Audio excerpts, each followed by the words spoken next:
doigts. La satisfaction sexuelle dans le mariage est une dette. Et il y a des hommes ici, vous avez des dettes. Des dettes d'1 mois, des dettes de 2 mois, des dettes de 3 mois. D'autres, vous avez des dettes d'1 année. C'est pourquoi ta femme est tout en colère. Comme quelqu'un qui lui a pas payé la dette. Tu vois, quand quelqu'un vient auprès de toi te demander la dette, tu vas me payer la dette. Tu vois comment ils sont nerveux. C'est pourquoi ta femme est nerveuse comme ça. Elle te répond mal, elle parle mal, elle met trop de piment, trop de sel. Toi, tu dis, c'est quoi? Tu as la dette, papa, tu as la dette.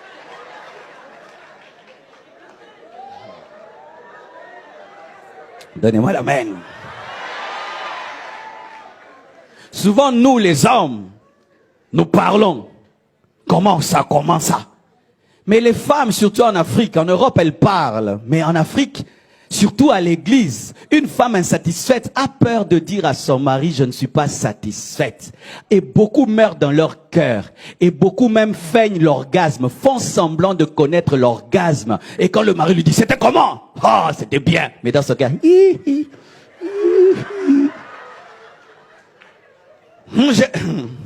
Maintenant, pour que tu ne te sentes pas blessé, frustré, elle te ment. Et non, tu es vraiment un mari. Mais un mari qui finit après 2 minutes. Car beaucoup d'hommes, vous avez des problèmes d'éjaculation précoce. Mais les femmes ne disent pas. Elle peut être mariée, ça fait 3 ans, 4 ans. Elle n'est jamais arrivée, elle ne le dira pas. C'est pourquoi l'église, les pasteurs, nous parlons trop aux femmes, nous ne parlons pas beaucoup aux hommes de ces choses-là. Alors que c'est l'un des plus grands problèmes dans les couples. C'est ce problème-là. C'est ce problème-là. C'est pas un problème de démons. C'est un problème d'arriver. Tu prends le bus, hein, tu n'arrives pas, le pneu est crevé. Plus d'essence, hein, tu n'arrives pas à l'arrêt, mais tu as payé. Tu t'imagines dans quelle situation tu te retrouves?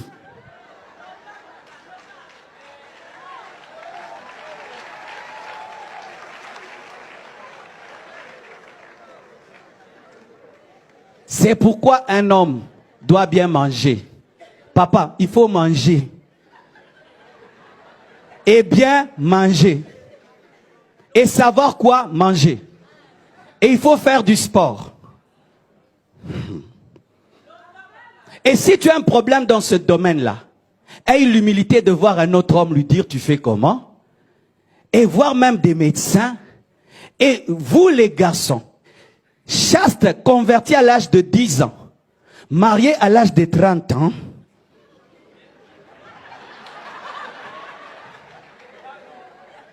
vous devez avoir l'humilité d'aller voir des papas de l'église et leur dire, je vais me marier, je sais prier, je peux gêner, mais là-bas, vraiment, c'est comme conduire un avion.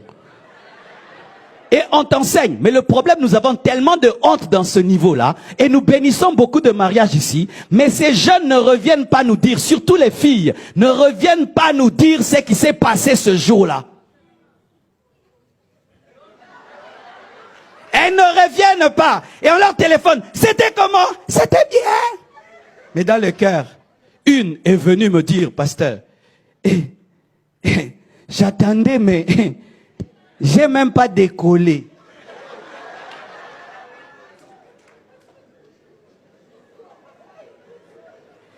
Un homme doit donner ça à la femme. Un homme doit donner ça.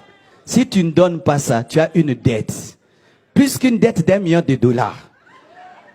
C'est pourquoi ta femme est en colère, elle te répond mal, et tout. Mais comme c'est une Africaine, elle ne peut pas te dire parce qu'elle ne veut pas te blesser. Elle te répond, et toi tu commences, j'ai maintenant ma femme, les démons attaquent ma femme, ma femme vraiment est très attaquée. C'est toi l'attaque, tu l'attaques. Et maintenant quand tu viens vers elle, elle ne veut pas. Oh, ma femme ne veut plus. Mais parce que, même si elle veut, tu feras rien.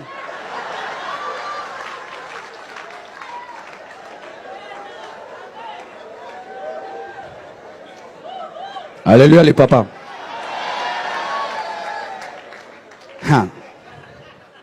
Un homme peut te parler de tout. De son business qui ne marche pas. Il peut te parler de tout. Des affaires qui ne marchent pas. Mais venir te dire qu'il n'arrive pas à être un homme avec sa femme.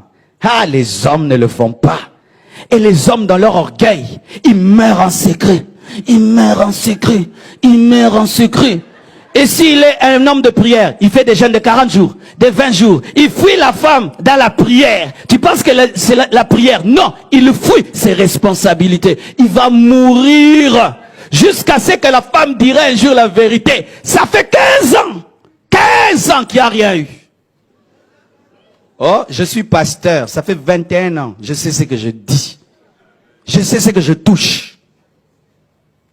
C'est pourquoi, mon frère, si tu es célibataire, tu sens que tu n'es pas normal, ne te marie pas. Va d'abord être soigné. Parce que l'homme, même s'il n'est pas marié, il sait s'il est vivant ou mort.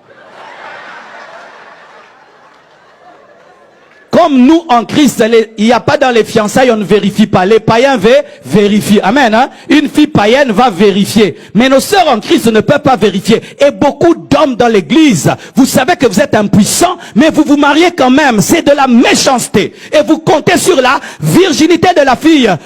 Comme vous ferez rien et nous ne faisons rien en Christ, vous cachez ce grand secret et c'est dans le mariage que la femme découvre. Et puis, mais toi tu étais comme ça. Mais tu m'avais jamais demandé. Ça, il fallait que je te demande.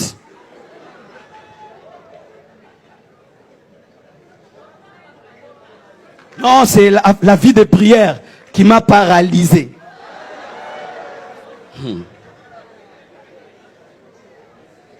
Jésus donne la joie.